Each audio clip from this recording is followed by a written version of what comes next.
A soldier had just been discharged from the military and returned home, but simply because he ate an extra bowl of rice one night, his own father threw him out of the house on the spot. Yet it was his father's cold-hearted cruelty that would ultimately set him on a path to change his destiny forever. With nowhere to go, he had no choice but to rest in a nearby park. That's when a little boy came rushing toward him in a panic. It turned out the boy's grandfather had collapsed right then and there from a recurring illness. The boy had no idea what to do, so he turned to the man for help. The moment he understood the situation, he tracked down a vehicle and rushed the old man to the hospital. But the doctor pulled him aside and told him surgery was needed, and that meant money. But his pockets were completely empty. So he went to an old army buddy and borrowed what he needed. But when he rushed back to the hospital with the money in hand, he found the old man dead set on checking himself out. Since the old man flat out refused any further care, he had no choice but to take him back home. Before leaving, he pulled out the hospital bill and the prescription receipt, thinking the old man would at least pay him back something. Instead, the old man played dumb on the spot.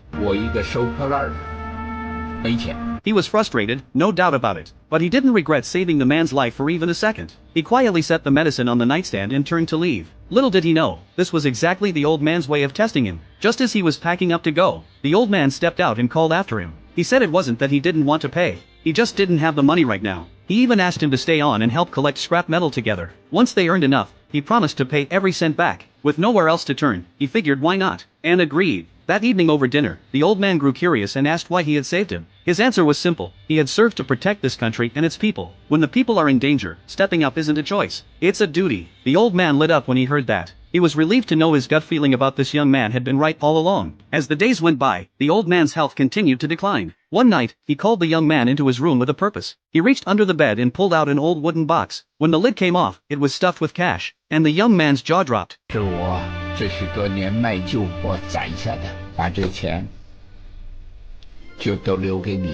Before he could even process that, the old man reached back into the box and handed him a worn notebook. Inside were the complete ingredients and recipe for his famous lotus leaf chicken, written out in careful detail. In whatever time he had left, the old man passed down everything he knew, every single step of the process, from picking the right ingredients to nailing the heat. He held nothing back, and the young man rose to the occasion, soaking it all in with fierce focus. He was terrified of missing even the smallest detail, but the day he had been dreading finally came. He went to wake the old man up like any other morning, and found that he had passed away in the night. True to the old man's final wishes, he buried him right beside his late wife. From that point on, he took on two missions: raising the boy, and keeping the art of lotus leaf chicken alive. Then one day, an investor rolled into town. He had one request: a proper plate of authentic local lotus leaf chicken. The story hit the local news and spread fast. And in that very moment, the young man found himself standing at the turning point that would change his life forever.